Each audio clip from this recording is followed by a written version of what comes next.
Good morning. My name is Kathy Gill. Today, we acknowledge the First Nations people of this land. For me, here, it is the Bidjigal and Gadigal people. We pay our respects to elders past, present, and future. We also acknowledge the continuous and ongoing custodianship of this land and that sovereignty has never been ceded. Today, our speakers come from many nations across Australia. We wish to thank our speakers for giving their time to speak out about the impacts of the intervention Stronger Futures laws as they enter their last year of implementation. Today is the opportunity to listen and to learn how we can stand in solidarity with First Nations and to demand that just laws and the full restoration of human rights. We welcome everyone who is listening online. We are recording this event and we do hope to have it online for those not able to attend. If you wish, you may send comments or questions via the chat line. This forum has been organised by Stop the Intervention Collective Sydney, Intervention Rollback Action Group Partway, Alice Springs, and Concerned Australians. Our three organisations have been speaking out against the injustices of the intervention for many years, and we will look forward to its conclusion in June 2022. What we must remain vigilant for is that those draconian measures never see the light of day again. What occurs in 2022 must be a new relationship with First Nations peoples of the Northern Territory, a relationship which will truly acknowledge First Peoples' sovereignty and self-determination. We thank all speakers, and I will now hand over to Professor Larissa Behrendt, OA, who has very kindly agreed to be our moderator today. Larissa has worked extensively in Indigenous education and research, the law, and the visual and performing arts. Larissa is an acclaimed writer, filmmaker, and broadcaster. So thank you all, and now over to Larissa. Thank you, Auntie Kathy. I just also want to add my acknowledgement of country. I'm on the land of the Gadigal people of the Eora Nation, and it's a real privilege to be involved with the session today. I'd like to thank everyone who's been involved with organising it, particularly Auntie Kathy and Sabine, who have worked really tirelessly to bring us an amazing list of speakers today who have lived experience, who've dedicated a lot of time to raising awareness of the impacts of these policies and advocating for change, and all with the perspective of really making central First Nations voices and perspectives. So the first panel today is an amazing lineup of speakers. We've got Mongunu Ian Gumbula, we have Dorinda Cox, we have Thalia Anthony, and we have Patty Gibson. So I'm not going to do much more of an introduction because I think we've got such great speakers. We really want to give each of them some time to give us their reflections, and hopefully at the end we'll have some time for some questions as well. But we've asked each of the panelists to prepare a sort of 10 to 15 minute reflection on whatever aspect they want to talk to us about in terms of the intervention and its impact. So we're really privileged to begin with such a strong, powerful, authoritative voice. Mongunu Ian Gumbula is a Yolŋu Elder and has been an independent candidate for the Northern Territory Parliament for the electorate of Arnhem Land. He has extensive experience in his own culture, but also navigating Western systems as well. He's a lecturer in Aboriginal Futures at the College of Indigenous Futures, Arts and Society at Charles Darwin University. As a Yolŋu Elder, Mongunu grew up on Elcho Island. He's a qualified teacher, works extensively in education, including at Bachelor and on Elcho Island. Amazing to have you with us, Mongunu. Thank you so much. Where are you today? Where are you whose land are you on today in the Territory? I think you're on mute. You're on mute. Okay. There you are. Yeah. Yeah, like to, first of all, I like to speak in my language. First, yo damir bookmark, listeners ka guest mala, buguro panakon lipare wanga watangon ka organize mala diali nakon jual ka wal dap malam nakon man matunga maka napronggal o ngarakal na ngarako o thinking boy diak intervention boy kada nakon ngai ka nakon yorngon across the country nakon a nation nakon dual limurong Australia ka limurong nakon yorong mala feeling walka lochan nakon tukar koro. So I just want to welcome the traditional owners where you are situated, and also for me to speak on this land and thank them as well to give this an opportunity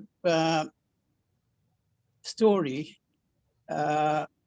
to people that are listening online and probably on the radio later on. It's really my honor, a privilege to be here talking about things that that matters most of all in our country. So I'd like to acknowledge that. Thank you so much. So lovely to hear your language too, and a lovely way to start. So I'll hand over to you just to give your reflections on the impact of the intervention, what it's been like for the Northern Territory. And of course, you've been a huge advocate for positive change in the Territory and have sought to do that through government as well. So it'll be really interesting to hear your thoughts on what you think needs to be done as well. Yeah, one of the things that that we have seen and being come to our doorsteps, things that matters our life in the community, especially in the bush communities, that really hurt us for so long, and we need to look at that and work on those things. What has been set with us. I know it was really things that are coming from the other end that would work for us, but we found out it wasn't. So that's the first thing need to be considered, is a way of cleaning up or raking all those things out first, then before we can sit down on a clean platform together and work on what is good for not only for us, but for all of us. And one of the things, of course, about the intervention was that it was decided in Canberra and then imposed on communities across the Territory.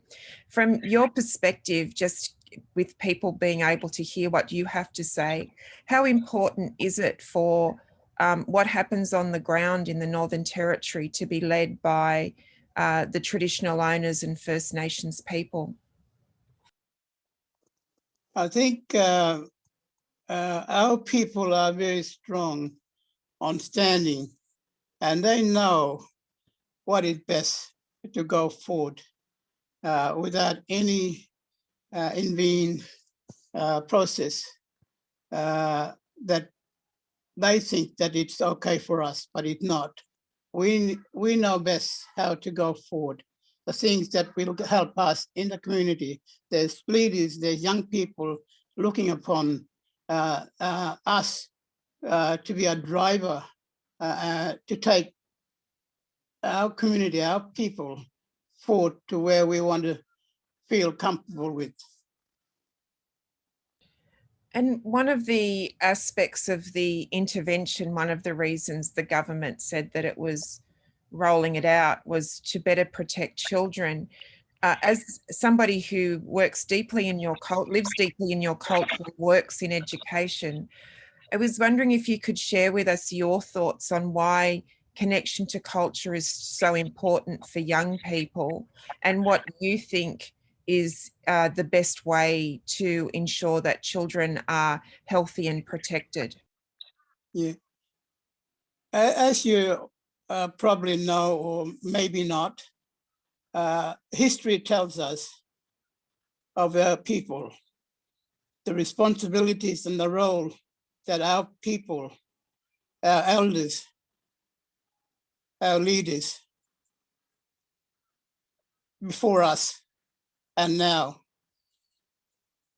have taken and protected our people, young and old, through things that we know best to give and to go with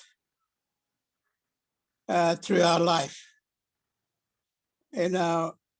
Things that needed, new things that could come to us should be handed to the hands of the people and to be handed over to us to take that instead of being forced us to do things, which is not, we haven't had that experience in the past times.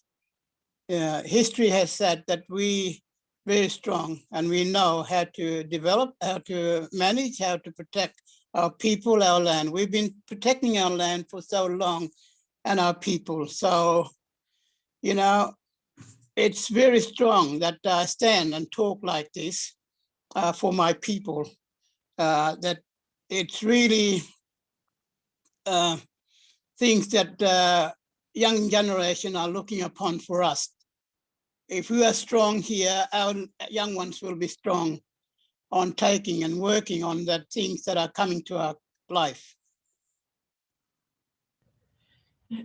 And I wonder, just following on from that, you talk so powerfully about the importance of looking after country.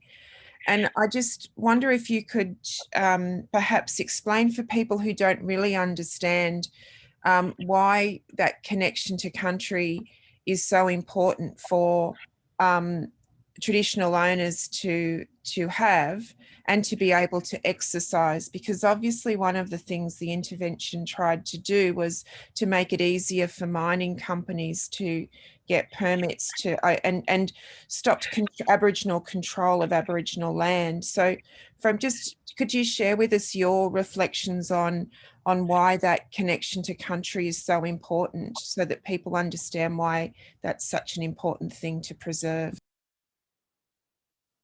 Yeah, as you know, everything comes from our land, the resources, our language, our songlines, our practices.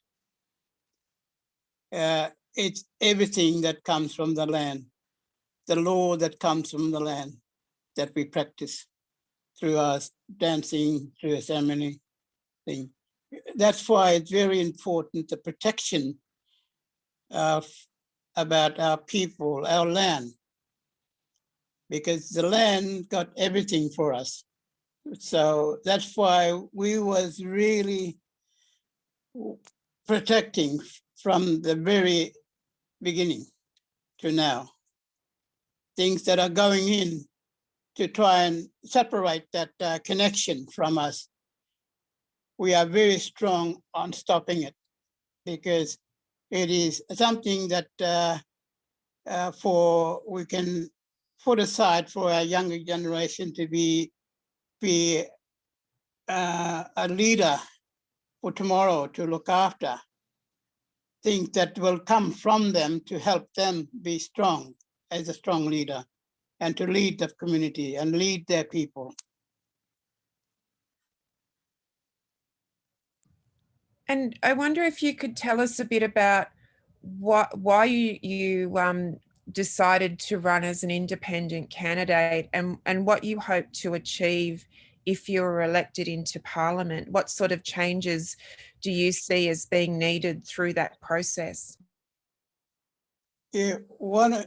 If I were elected in the last election, and if I wanted to be elected in the future, the things I want to do is to strong voice from the people, things that they want to see, they want to have for their community, for their people, things that can then restore their life by protecting their land, things that land, water, everything that the land holds. Could be, really go beyond that and say, look, have our land, our law of the land be seated with the Parliament and recognized by the people, apart from our people. That's how we need to work. Instead of expecting things that they wanted and not us, we need to come together, but with the understanding that things that are needed has to be met. There's currently a process in place across the Northern Territory looking at the possibility of a treaty. I wonder if you could share with us your views on what a treaty might achieve and how important the process is, and just your reflections on that. I think things like the setup of government setting up this treaty and things that really see things that will may work for the people. There's real answer to that is the leaders, the cultural leaders, authoritative leaders in our community. They're the ones that will say what needs to be treated, what should be in that treaty. Because the things that are really matter, things that really in the heart of the people, that needs to be listened to, taken account, and it's been, all those things has to be law that influence the lives of our people. Because we know all those leaders and elders in our community, they have the answer for that. The other area that's, I guess, people talk a lot about, particularly nationally after the Uluru Statement from the Heart, is the importance of truth telling. And I guess that's the idea of broader the broader Australian community understanding the true history of this country. And obviously, as an educator, you spend a lot of your time teaching. I was wondering what your view was in terms of how the broader Australian community needs to take responsibility, what steps they should take in better understanding that history and the very issues that you're talking about.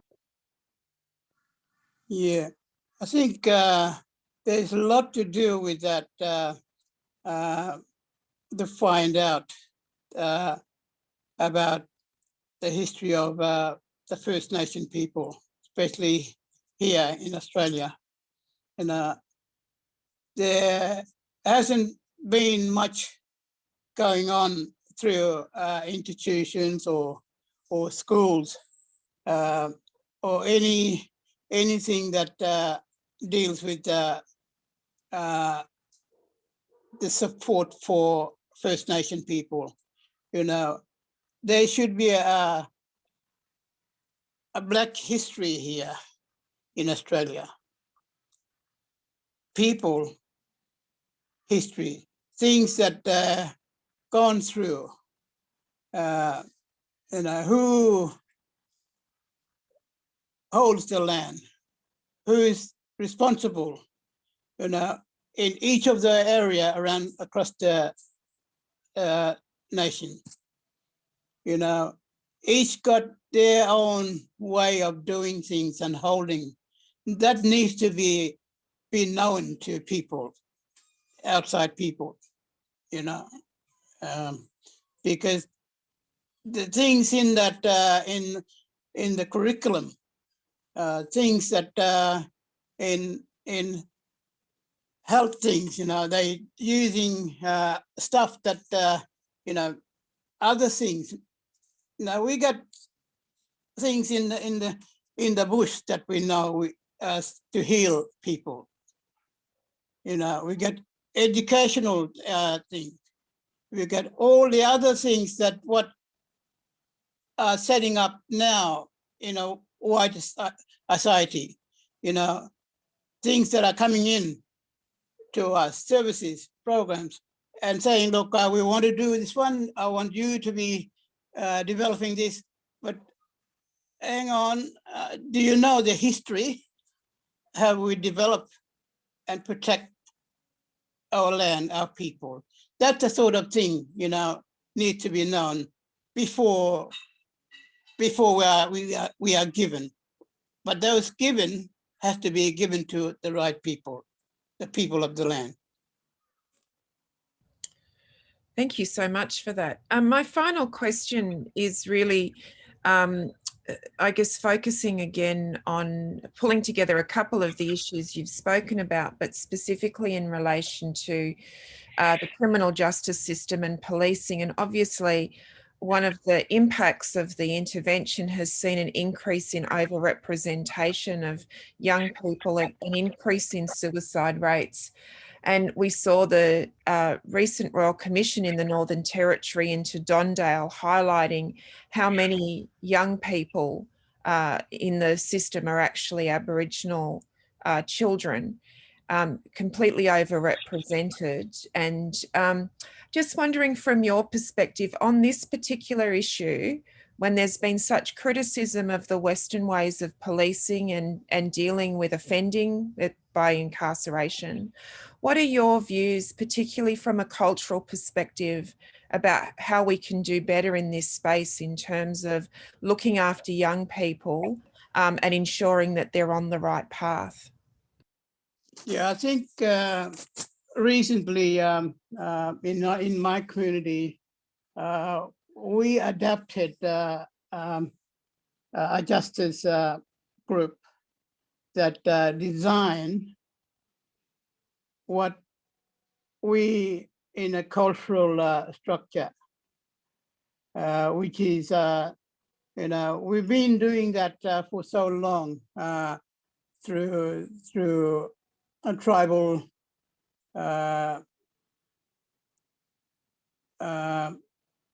things that amongst our own group, we've been mediating, we've been sentencing our peoples, all these. That's why I said they need to see the history of that this justice system in our society, in our Aboriginal society. Now, what all those things, the words, that used by the system, the justice system, we have that protocols in place, and we need to utilize that when we're looking after young people who is really not close to us and not respecting.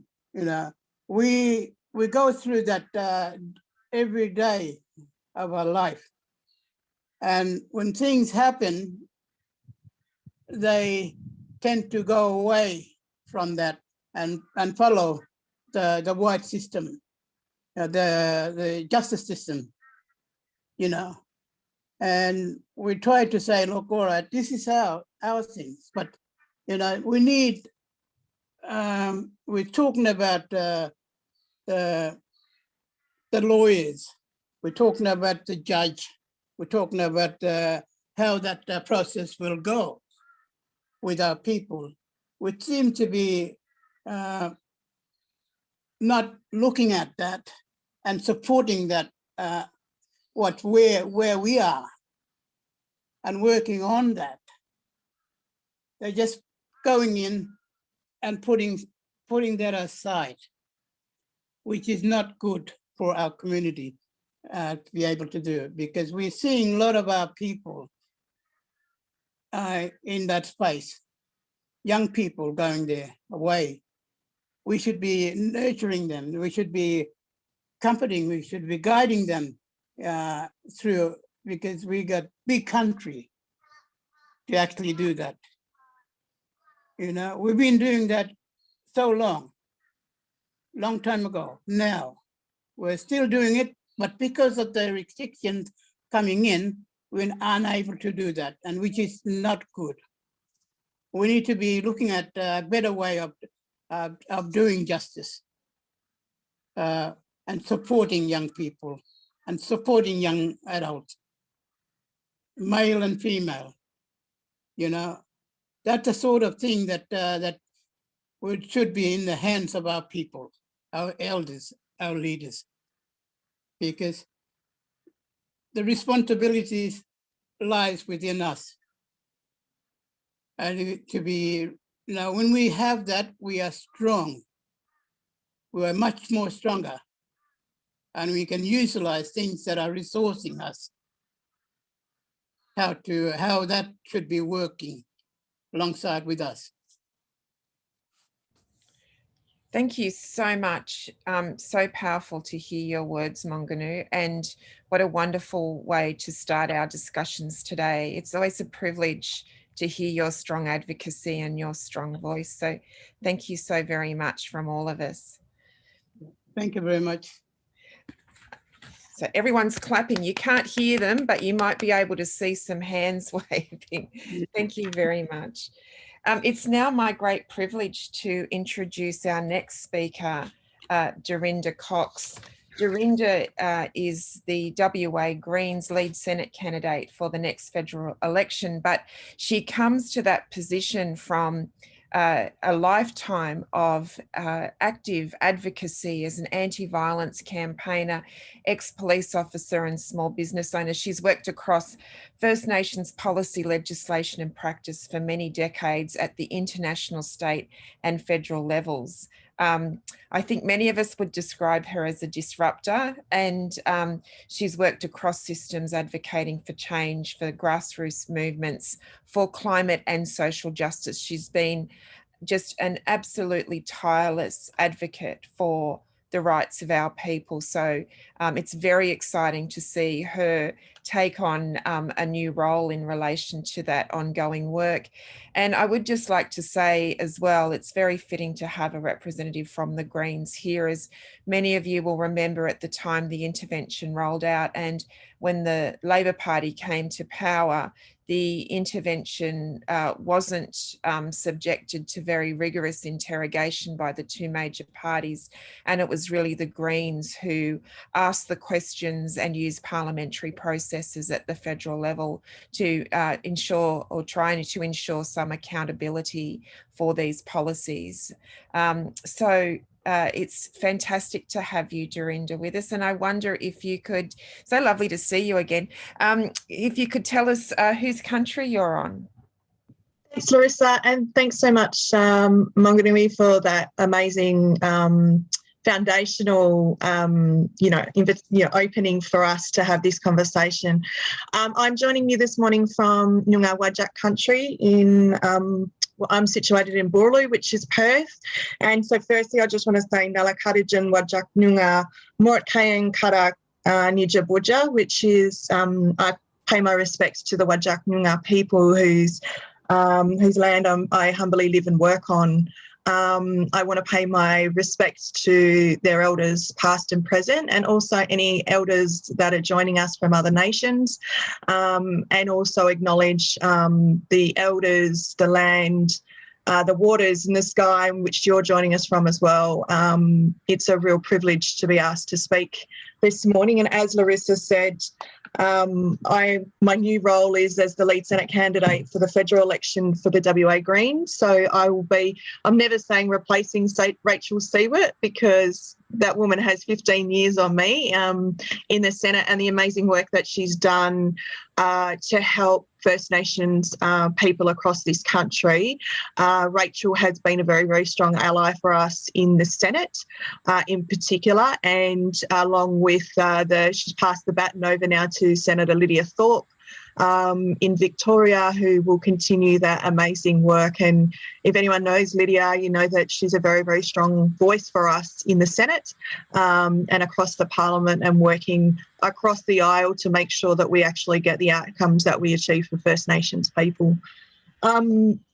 As Larissa said, firstly, I'm a Noongar Yamaji woman, so I'm from Noongar country here in the southwest of WA, and my family connections go right up to the 26th parallel in Yamaji country and across to the goldfields, so Wangata country, right to the border of the Northern Territory and South Australia. So I'm really privileged to be able to join you and to talk about my experience. So as Larissa said in my introduction, I've worked for decades in and across social policy, and more recently around climate justice, and have watched the evolution of the Northern Territory intervention with great interest. The interest that I've had was that I was the first First Nations woman, and only First Nations woman, that sat at the table with the Rudd government to develop the National Plan for Violence Against Women back in 2007.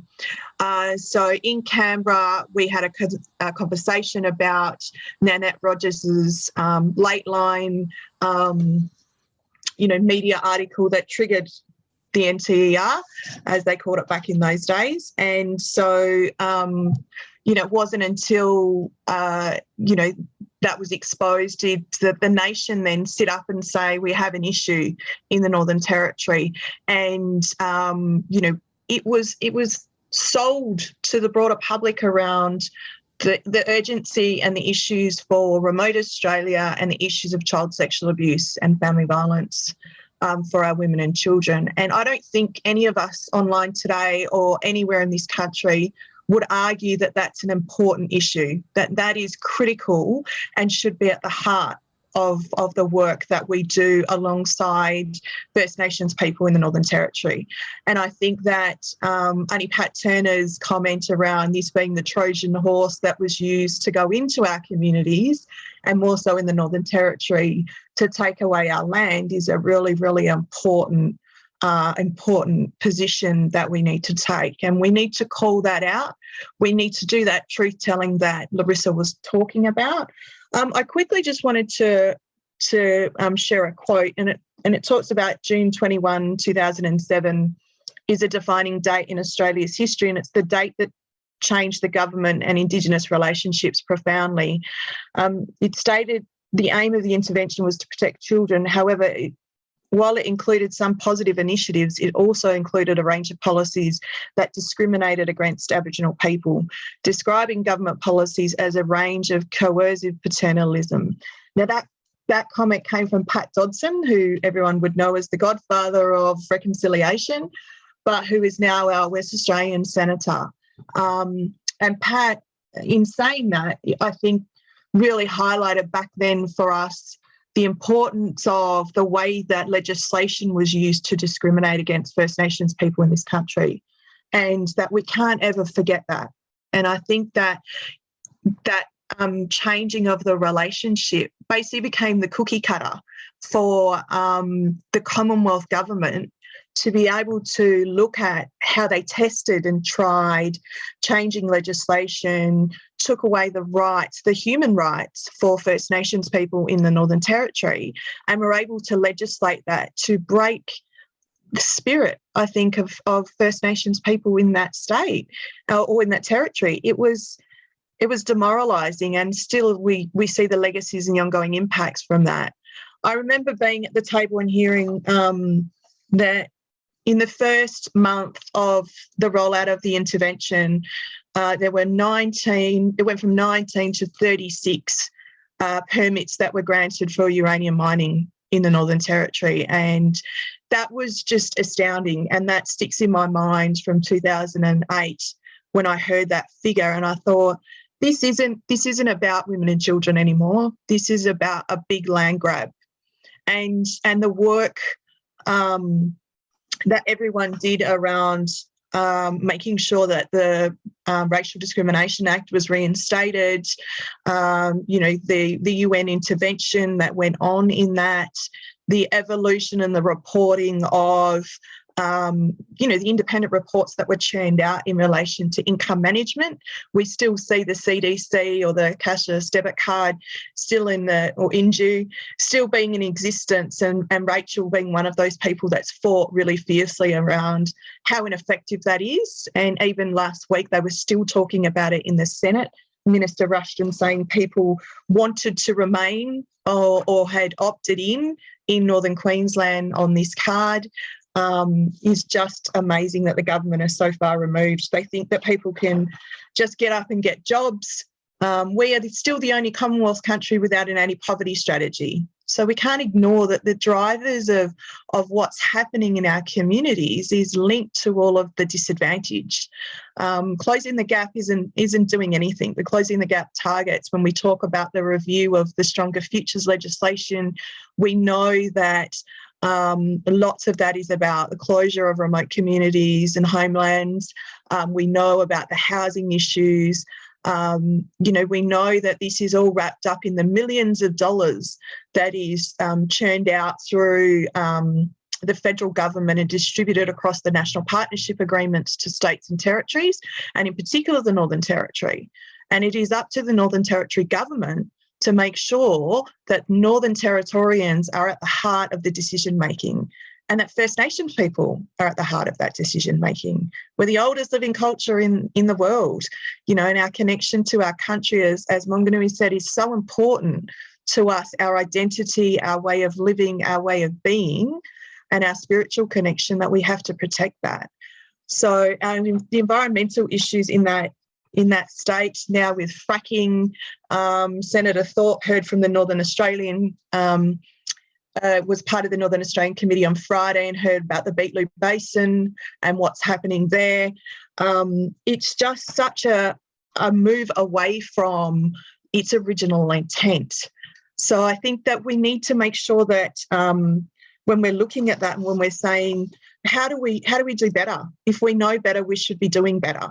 If we have a huge body of evidence, and there are people on this panel who will be able to talk to the justice issues much better than I can, like Thalia and Patty and Larissa, that these are some of the issues that we need to dismantle. We need to dismantle the justice pipeline. We need to make sure that we've got good law reform, We need to make sure that anything that comes out of the Senate is sound and is activated and implemented with the true intent of that legislation, rather than it just being about doing something because it's election time, doing something because someone wants to be re-elected or a new person wants to step into Parliament. So they go with these crazy way out ideas of trying to change the pre-election commitments we've had here in WA around how the protection of country is going to happen under our Heritage Bill have not been done. I've been in the media recently talking about our ex-Treasurer Ben Wyatt, who happens to be another First Nations person, but the integrity of our government is important. The two major parties are not willing to call this out in relation to what's happening. They are not, because they are receiving political donations. They are in bed with all of the oil and gas companies. So we have to identify that. We need to have an ask. If we are going to challenge at the highest level the issues that are happening in the Northern Territory around Stronger Futures policy and legislation around the NTER, we need to make sure that we know who we're asking, what the party line is for them, because unfortunately Malandiri and her work in the Northern Territory and her connection to her country is important, but there is a party line. And at the Greens, we don't see that party line. Lydia and I are very vocal, along with other First Nations people in our party, around how we represent our people. And we make sure that our integrity is in check. We are working in and alongside First Nations people across this country. And I know Lydia had recently visited Burululu to talk to the owners, traditional owners, about the fracking on country. We need to make sure that when we put up an issue around, refer issues to committee, that all of the stuff around the hearings and the submissions are recorded. You know, I think that there are so many things that we know as First Nations people, because we live this every day. We live the impact of what law has done to our people, but it's never recorded at a committee hearing or through a written submission. And if it is, we then take it into the media. We use our political activism and we get smart, and collectively we start having those conversations. You know, we can't keep talking about not having treaties in this country. Treaties are so important, but they can't be driven by government. And treaty will allow us to be at the table. They will allow us to have a conversation about tribal police. We operate in police states. You know, in WA, our police think they're lawless, as probably the NT, as we've seen with the recent deaths in custody. You know, that we need to start positioning ourselves in a way that makes us equitable in asking for what we want in our treaties. We need to start talking about tribal polices. We can't continue to have Aboriginal justice agreements that don't that shadow the government's agenda, that don't position us as being the people who are self-determining, who are having our rights. And, we can't continue to keep having royal commissions and inquiries into these issues. It's just a body of evidence, but the evidence no one's listening to. And we have to keep fighting, and we have to be unapologetic about that. And I think that once we do that and we collectively harness all of that energy, but also that we start demanding that there's a different process for us to engage in, we will actually get a lot further. Thank you. It's amazing to hear you speak, and wonderful to think we might have you as an advocate at the national level. I guess just one question to follow up, given your, long-standing advocacy around anti-violence, your advocacy for the voice of First Nations women. I wonder if you, obviously one of the justifications from the federal government, which you've rightly critiqued in your comments there, was that it was about protecting women and children. But from your perspective, just going forward, what would be more effective ways in which we should be empowering First Nations women and ensuring their protection? I think firstly, Larissa, one of the things that that we clearly need is to look at I mean, June Oscar's report on the issues for Indigenous women across this nation was good. I think we need further inquiry into what that looks like in relation to our own frameworks for, preventing and reducing the levels of violence for Indigenous women in Australia. We're still 35 times more likely to be victims of violence, yet we're still using a feminist approach, and we're still using gender as a marker in that. And I think that when we look at the coercive control laws that have been rolled out in other nations, and I know that the federal government are considering those, I go back to Pat's quote around the coercive paternalism that we operate at a macro level under. We're operating under a government that we're in a parent-child relationship with, and that we can't ignore that coercive control is happening in our communities every single day. I think that what it does is not about law reform. This is about systems reform. And I think the only way we're going to get that is if we have a separate plan for violence against Indigenous women in this country. I know that was a recommendation from the Special Rapporteur, the UN Special Rapporteur, when she visited Australia a couple of years ago, and advocating very strongly. Marlene Longbottom, Hannah McGlade and Marcia Langton have been onto that and advocating for the government to commit to that.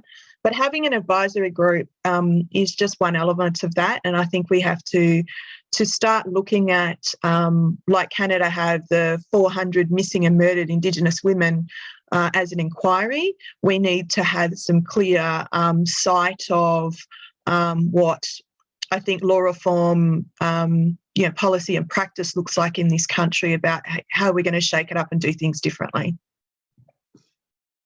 Thank you so much, Dorinda. It's such a privilege to hear you speak and hear your wisdom, and we're just so blessed to have your advocacy as well. So thank you so much.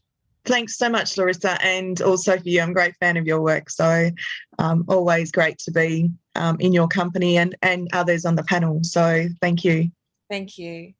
It gives me great pleasure now to introduce Professor Thalia Anthony. Thalia is a professor at the law faculty at the University of Technology, Sydney. She works across a range of areas connected with the intervention, particularly around criminal justice issues, and with a real focus of her research work being on the situation of Aboriginal women in the criminal justice system. She's doing some really important work in collaboration with the community groups around Redfern. And actually, I'm just making sure she's on the line. Are you there, Thalia? I am. Oh, there you are. Hello. Yes, I couldn't see you. I was mentioning your really important work in Redfern with groups supporting women coming out of prison, which amongst the enormous amount of work you do in the Indigenous space is a really good example of the way you work really collaboratively with First Nations communities and particularly women. And Thalia's been a great mentor to a number of Indigenous students coming through, so helping us to create a new generation of Indigenous researchers who can follow in her footsteps. It's great to see you, Thalia. You look like you're travelling across country there. I am. I feel like I'm connecting with Mongunu, who's also in a car. But also feeling very grounded in this discussion at the same time. And I just want to begin by saying I'm on Gadigal land, Bajari, Gamawara, greetings in Gadigal language. I'm obviously on stolen land, but it's always going to be Gadigal land, the same with all the First Nations across the country. And I just want to honour the ongoing resilience and resistance, including by the people on the panel. I feel like it's the fight that continues to keep us strong. And I want to just make a few comments, if that's okay, about the impact the intervention has especially had on the children who've grown up under this racist colonial policy. And to say that 14 years on, the issues of the intervention are just as real as they were in 2007. Even if we see the sunset clause come to fruition next year and the Stronger Futures legislation be put to an end, there is an ongoing legacy of the intervention that won't be put to an end. There's ongoing issues of locking children up and torturing them in detention, ongoing issues of child protection escalating, and children being taken out of family, community, culture, of mining, fracking, of the disempowerment of local community governance. And I think these are things that require ongoing discussions and struggles. And it's funny because when we first started, organizing, and there's so many people here who've really been at the forefront of that in 2007 against the intervention, it was somewhat known, in the community, in public discussions. And I feel like we're constantly having to re-educate people about this policy and the harms of the policy, especially outside of the Northern Territory. And we need to do this work because while it is an issue that affects the lives of people in the Northern Territory, Aboriginal people in the Northern Territory every single day, it's a policy that is being led by the federal government that we are, all expected to hold to account. It's a government we all elect, and a government that we must all stand up to and speak our truths to the federal government's power. So these discussions, and the need to have them continually, and to to remind people that the intervention may have started a long time ago, but like colonization, it continues to have a devastating impact every single day. And I think what's really interesting about, including what Dorinda said about the fact that we can have royal commissions and we can have, in a sense, truth-telling forums. But the reality is, and Jumbunna made this very clear from the beginning, even when the government pretends to be listening, it's not hearing. It's not hearing because it's not taking into account the perspectives of Indigenous people and acting on those perspectives. Instead, it is in many instances acting in a way that Pat Anderson describes as a betrayal of Aboriginal communities. And we see this obviously with the instigating report, Little Children is Sacred, which at the heart of that report was that there should be self-determination over the lives of children in community and women in community.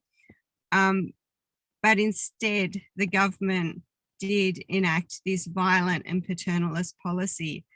But we also saw it again with the Royal Commission in 2017, which in its recommendations, number 10 said that Don Dale must shut down, that maximum security must shut down immediately. And instead, just this month, the Northern Territory government announced the expansion of Don Dale, the increased security spending on Don Dale. It's also subsequent to the intervention enacted laws that increase the capacity for guards to inflict force on Aboriginal children. And let's make no mistake that every single child in Don Dale is an Aboriginal child. It's a completely racialized and racist criminal justice system. And I just looked at the statistics this week in terms of what the Australian Health and Welfare, Australian Institute for Health and Welfare put out. And it's clear that the Northern Territory incarcerates more children than any other jurisdiction in the country by a long shot. And yet the government, through recent laws to expand the capacity of courts to impose remand, so deny bail, and through the intensity of police powers and operations in Darwin and elsewhere, that it intends to increase the number even more of Aboriginal kids being locked up. So I think we've got a massive backlash by the Northern Territory Labor Party that really needs to be called out. And we really, the only person in the Northern Territory Parliament was an independent who voted against those bail laws. So I think the Labor and Liberal Party are both completely complicit in this carceral policy that's taking kids out of community and family, and I think causing long-term trauma and damage. And it's absolutely heartbreaking to see how the intervention has acted on so many levels to undermine Aboriginal families. And I have to say, this is one of the reasons why, when we may potentially see the end of stronger futures, we still have all this residual harm in incarceration, but also, for example, in the Commonwealth Criminal Code, it's still possible for courts in the Northern Territory and in the Commonwealth, in the federal courts, to have racist approaches to sentencing and bail that deny the consideration of Aboriginal cultural customary practices. And this can mean that for Aboriginal people, if there's destruction to their sacred sites, that can't be considered for the purpose of sentencing. So we have this uneven legal system that continues to undermine the rule of law for Aboriginal people. And the effect is to lock up more Aboriginal people and yet deny them procedural fairness when they are before the courts. And I think we're going to all be watching very keenly to see what happens with the trial of Kumanjai Walker in August, in late July and August, and whether, he is like almost every other Aboriginal person made to face an all-white jury, and what justice looks like, or what accountability looks like when you have a white police officer shoot a young Aboriginal man. So I think it's really important that we continue to have these discussions. I know Larissa's asked a few questions about truth and treaty. I think it was disappointing, the discussions around voice, treaty and truth didn't give more emphasis to the intervention and the need to resist the intervention. And I think it's a pity that Aboriginal people in the Northern Territory are continually telling their truths and living their truths, and yet no one is paying attention. They're willfully not paying attention.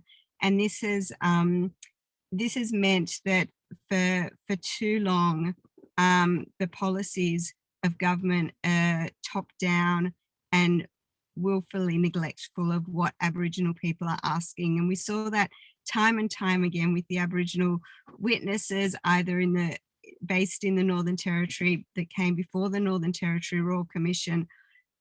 The ones that spoke about the intervention, including Larissa, yourself, were very clear that it needs to be repealed. That was consistently said before that Royal Commission by Aboriginal witnesses. And yet there was no strong recommendation in this regard from that Royal Commission. They noted the problems of the intervention, but did not take any stand on whether it should continue or not. And I think that was a real lost opportunity, especially because that was a Royal Commission called by the federal government, and the federal government's complicity in the removal of Aboriginal kids and locking them up in Don Dale placing them on restraint chairs, firing tear gas at children, which led to some of them being blinded. All of these things occurred on the watch of the federal government. And I think we need to continue to place pressure both at a Northern Territory government level and at a federal government level, because while sometimes it can be seen as there's separate jurisdictions, the reality is for people living the Northern Territory intervention, all these systems play a part. And I just want to finish by saying that what has been really inspiring in the face of all these policies is just the resilience of communities and families. And I know that it's sometimes very heartbreaking to see how children have been affected by the intervention. I know there's a really strong there's a really strong emphasis on bringing children up in law and culture and language, and that's been made harder with changes to education policies, with child protection issues, etc. But in the face of that, children are growing up knowing their history. And Holly Dell McAway did a thesis on children and the intervention, and they're growing up knowing the wrongfulness of this policy and becoming warriors in this struggle. So I think while there has been a lot of a lot of harm, a lot of trauma, there's also been the bringing up of a new generation that can stand up to these policies and will, as Aboriginal people have had to do for hundreds and thousands of years, and have survived for thousands of years beyond that. So I continue to have hope, and that's why I continue to stand by the side of Aboriginal people who are struggling on the ground. And it's an honour to talk today, but I just want to reinforce whatever I can do to further this. We ran a campaign, Eddie Kabila and I, recently to resist the bail laws. I think it's small things that we all do that make a difference, and that we do them together and keep our strength together. Thank you. Thanks, Thalia. It's fantastic hearing all of, you were there from day one, analysing this and speaking out, and really appreciate your allyship in that way.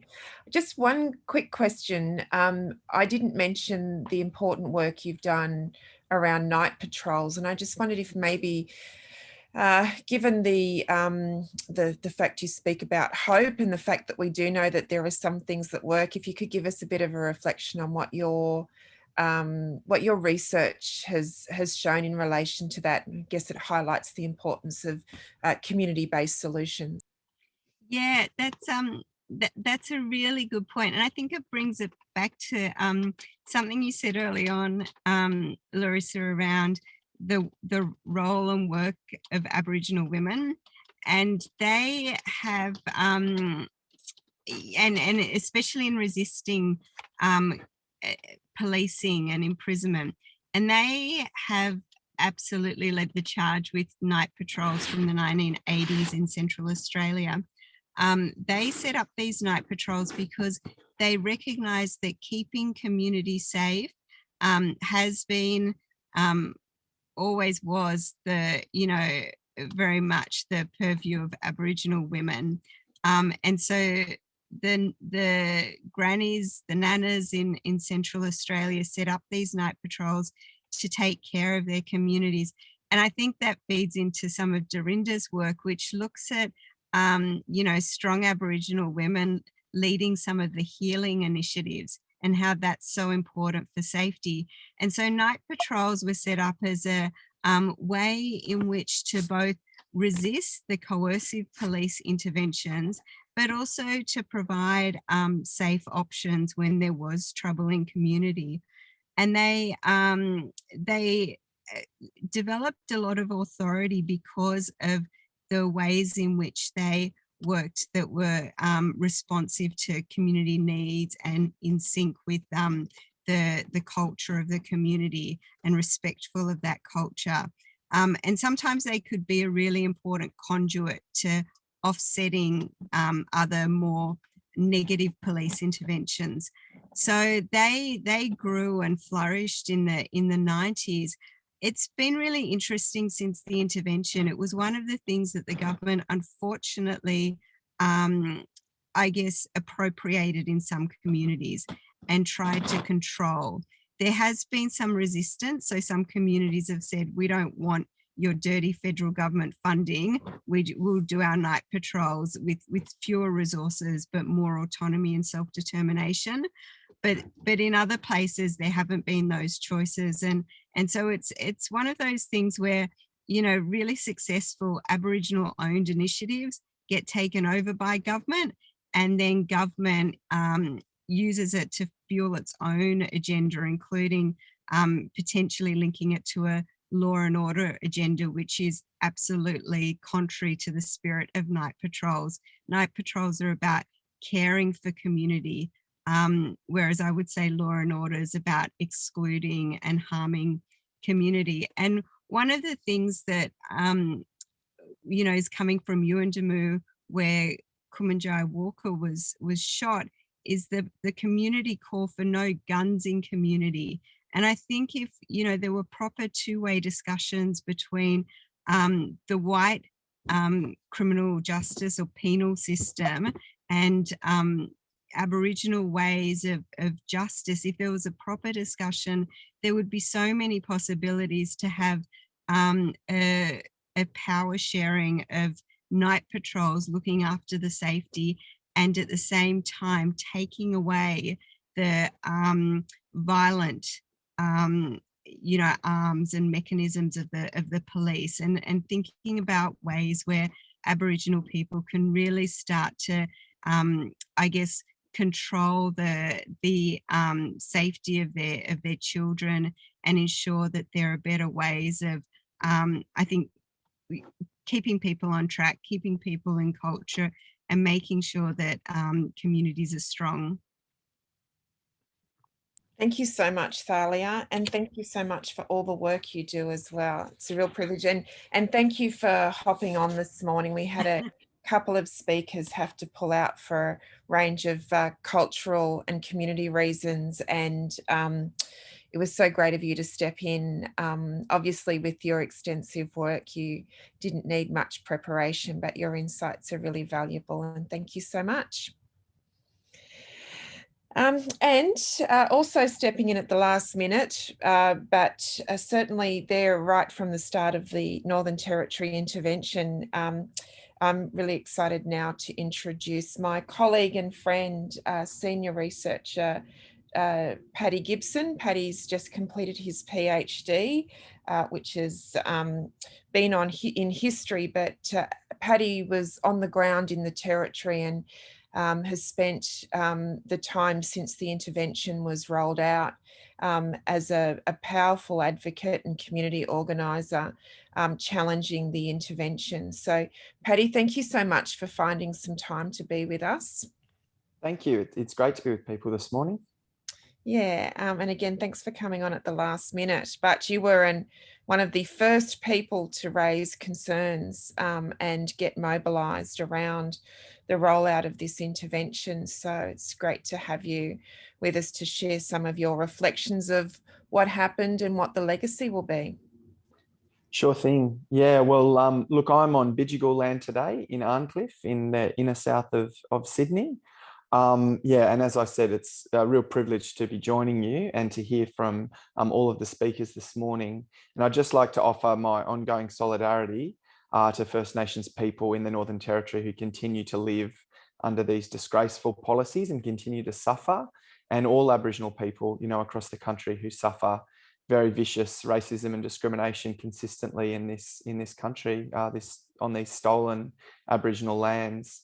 I did just want to start this morning with a bit of a reflection. Larissa mentioned that I spent quite a lot of time in the Northern Territory through the whole rollout of the intervention. That started for me in 2008 when I went up and lived in Alice Springs, and I came on as a researcher at Jumbunna later in 2008. But when I was first there, I was actually unemployed. I didn't have a job at that time. I was waiting for the research contract with Jumbunna to start, but I was signed on to Centrelink. And I'll never forget the feeling of walking into the Alice Springs Centrelink in the middle of 2008 to put in my dole form, and being confronted with this open segregation that was operating in Alice Springs at that time. So there was a queue in front of me of about 4 non-Indigenous people. And then there was a queue to my right of probably 20 or 25 Aboriginal people, countrymen and women, queuing out the door. It was very obvious to me where my line was supposed to be without even making any inquiries, because of just how, I'm a non-Indigenous man, how openly segregated and racist the whole setup was. It was quite breathtaking. I could go and just put my form in the regular Centrelink line, but there was a sign up to my right which said the income management line that people were lined up for. People had come in from remote communities, often forced to come in from remote communities, to actually negotiate with Centrelink how their income managed funds were going to be spent. So at that time, they hadn't actually introduced the basic card system yet. People were lining up and collecting vouchers from Centrelink for various supermarket chains, Kmart, Woolworths, Target, this sort of thing. They were getting vouchers from Centrelink, or maybe they could try and convince some young Centrelink social worker that had been sent up for the South, from the South for the intervention rollout, convince them that they needed a new pair of jeans and that this was a responsible use of their money, and they'd get a little check where they could go down to the Jeans West to get their jeans, or, negotiate the payment of various bills. I mean, this is just such an obscene system. Many of these people, having worked all their life, raised kids, whatever, being confronted with a power dynamic that many of them had lived through themselves when the welfare system was in operation, when Aboriginal people were formally discriminated against and ruled over by a protector, often denied access to cash for the work they were doing on stations, having to line up for rations again. So, I mean, it is just, it was so striking then.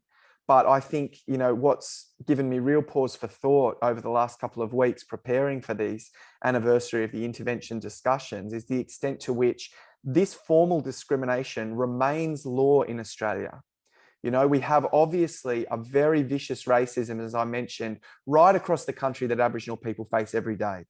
People face the harassment from the police, the persecution by child protection agencies, the, racism when you go into a shop and you get, suspected and followed around by a security guard, the racism that means you can't get a job because of the assumptions that are made against you. This is the day reality facing Aboriginal people across Australia, and I don't want to take anything away from that.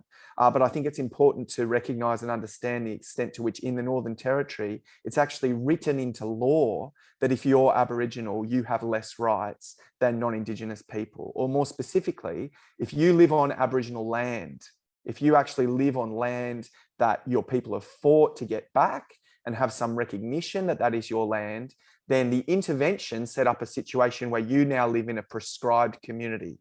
And the prescribed communities are then persecuted in a range of ways. They have rights taken away from them that, non-Indigenous people or actually anyone who doesn't live in a prescribed community, has those citizenship rights day to day that are denied. And over that very long arc of 14 years that we've had, I think, it's a...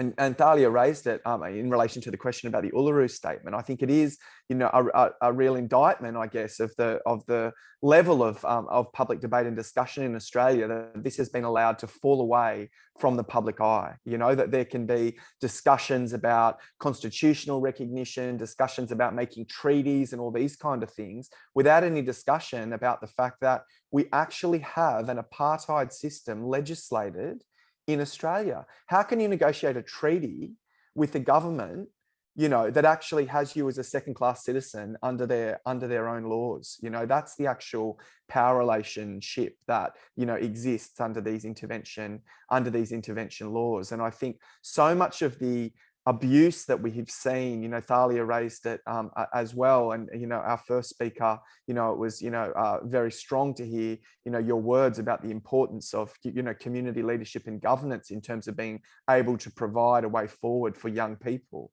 You know, young people who are terribly discriminated against and brutalized by the Northern Territory Police and by the juvenile justice, so-called justice system in the Northern Territory. But is there any surprise that guards in a juvenile institution would treat Aboriginal kids like they're animals when the legislation actually says, you know, day to day, that they are somehow less, you know, if you're Aboriginal, you are somehow less of a human being, you know, with access to rights than if you're a non-Indigenous person. And I think that it's also had a corrosive impact on Aboriginal politics right across Australia.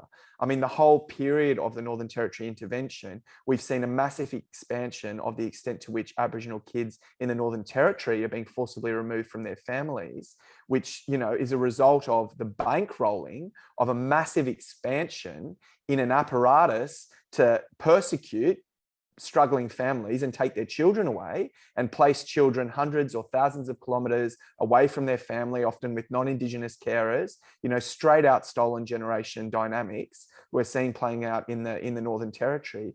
But it's also meant that across Australia, the whole racist assumptions that have gone along with the intervention, you know, about Aboriginality somehow being an inherent risk to children, that Aboriginal families are just pathological, and actually getting kids away from Aboriginal families is in itself a child protection intervention. Like, that sort of ideology, I think, has really driven an explosion in child removal, not just in the Northern Territory, but right across Australia.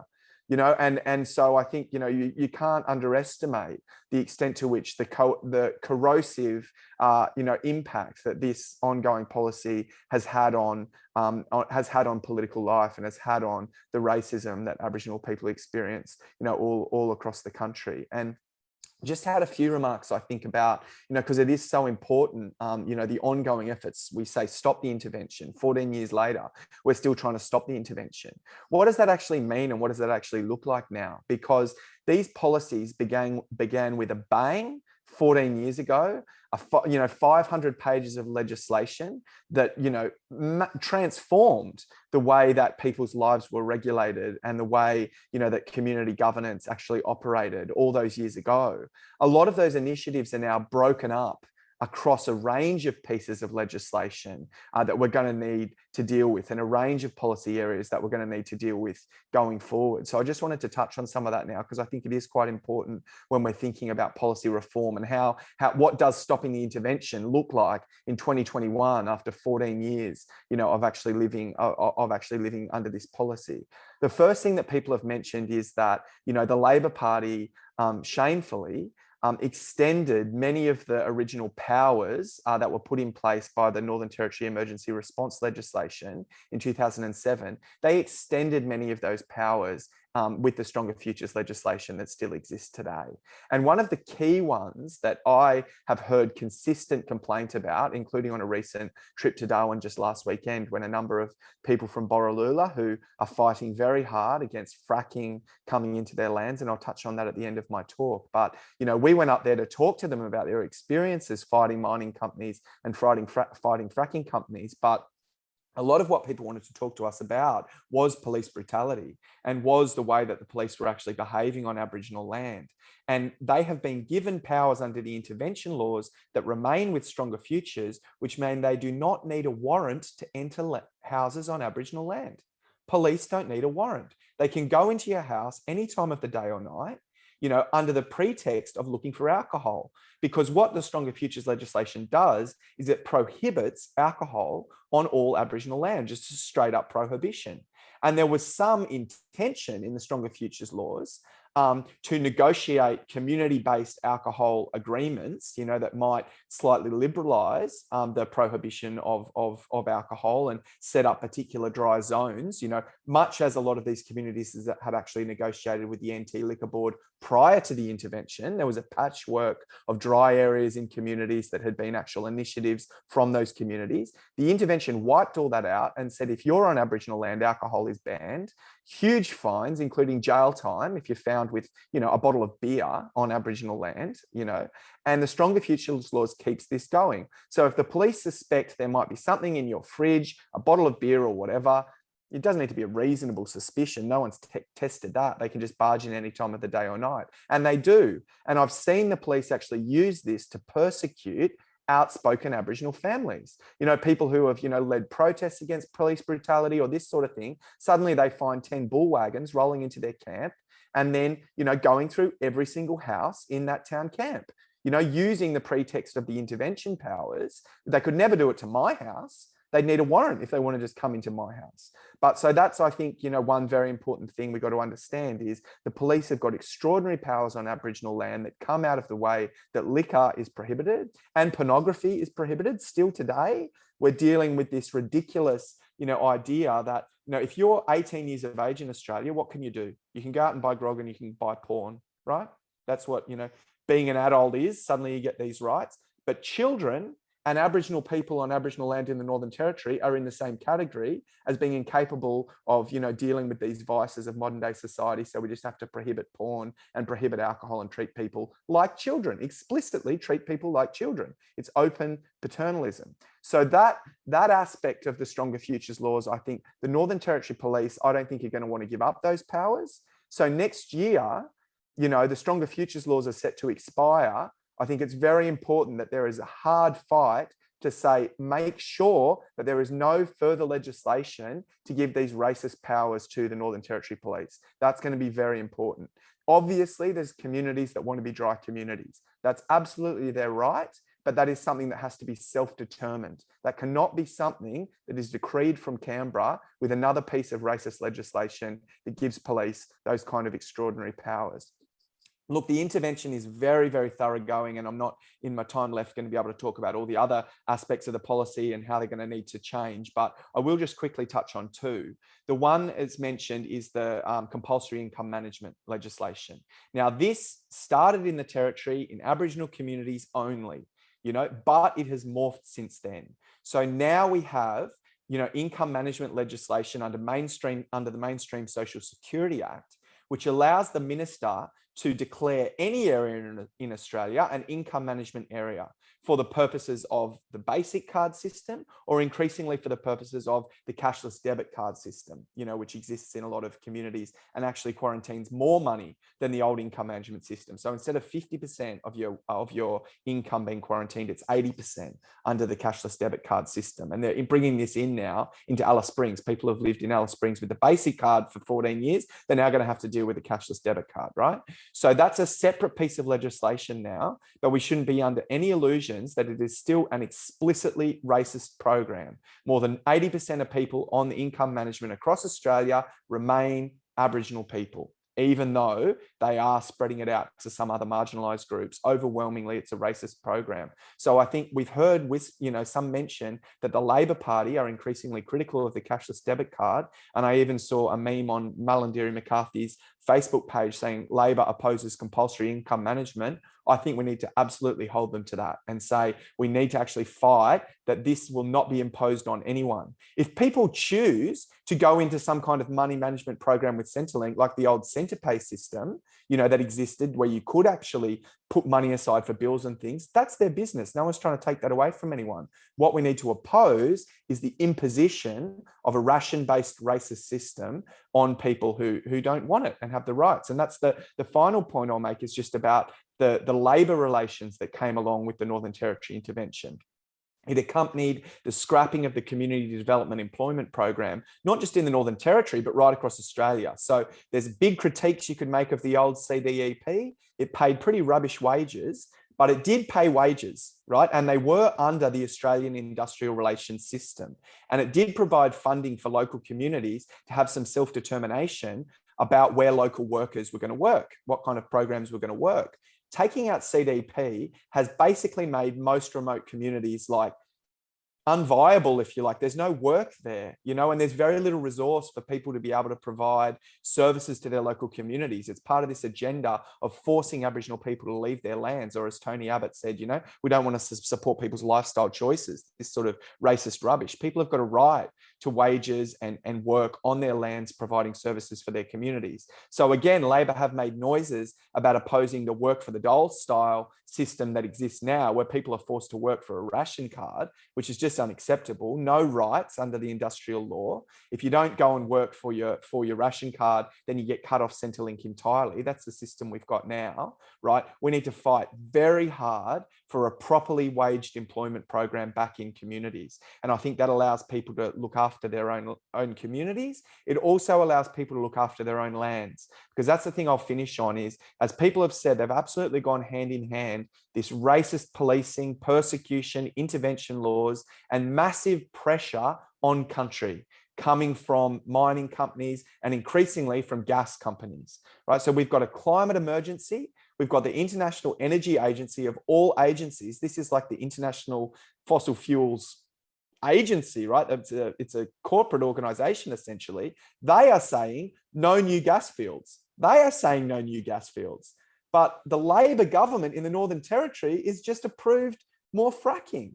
And the Commonwealth government has just given $200 million plus as a cash handout to fracking companies to go into Aboriginal land. So this is a disastrous state of affairs. And I think, supporting people who are fighting to keep the integrity of their land has got to go along with fighting for people to have employment opportunities to actually look after their land. That's where the alternative is, both to the climate crisis and to the intervention, is pay, respect people, respect, what they have in terms of the important connection with their land, and actually recognize that knowledge and recognize the importance of those communities and that practice. So I think that's the struggle we've got going forward to, fight to end the intervention and re-establish self-determination and funding at the community level. It's a big fight ahead. So I'll just leave it there. Thank you. Oh, thank you, Paddy. Thank you so much. What a wonderful interrogation of really as you say, the many facets of the intervention. I mean, in one way, that was, I think it might have been Mongunu earlier said that, it was partly designed to overwhelm people. When you talk about how many different policies were there, all weaving together to undermine the voice, the sovereignty and self-determination of people on the ground in the Northern Territory, you can see why it's so important we continue to hold a spotlight on these policies and be really vigilant as we go forward. So I just want to thank you for that. You did mention the fracking. It's worth having a look at Seed Mob's website to get involved with their really important campaigning. And for more of Paddy's really great analysis of the intervention, he did a fantastic article for Meanjin, which is worth having a look at. And his analysis of 10 years on from the intervention on the NITV website is still really worth having a look at. And that's the end of our first session for today. We've got another great session coming up at 1:30 with Elaine Peckham, Barb Shaw, Amelia Kunith-Monks and Steve Hodder-Watt coming on. So 4 voices who, like Paddy, have been there from the start, and, a wonderful group of speakers. If you can have a cuppa and come back with us. In the meantime, can I just also once again thank the Intervention Action Rollback Group, the Stop the Intervention Collective, or STIX, and Concerned Australians. And just in addition to the things I've just noted about Paddy's extra work, check out Our Generation and Utopia by John Pilger and the fabulous film In My Blood It Runs, which also is very powerful account of the ongoing impacts. And of course, have a look at the Concerned Australians website and their publications.